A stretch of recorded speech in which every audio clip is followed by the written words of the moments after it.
గుమ్మడికాయని ఇంటి గుమ్మానికి ఎందుకు వేలాడదీస్తారు? దీని వెనుక కథ ఏంటి? గుమ్మడికాయ ఇంటికి రక్షణగా నిలుస్తుందా? గుమ్మడికాయ పాడైపోతే దేనికి సంకేతం?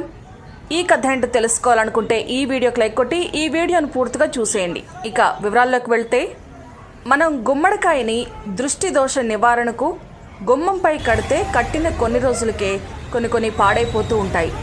ఇలా తరచూ పాడైపోవడానికి అనేక కారణాలున్నాయట. అందులో మొదటిది నరదృష్టి ఎక్కువగా ఉంది అని అర్థం చేసుకోవాల్సి వస్తుంది. ఇంకొకటి ఆ ఇంటిపై నకారాత్మక శక్తి ఎక్కువగా ఉన్నదని కూడా భావించాలి.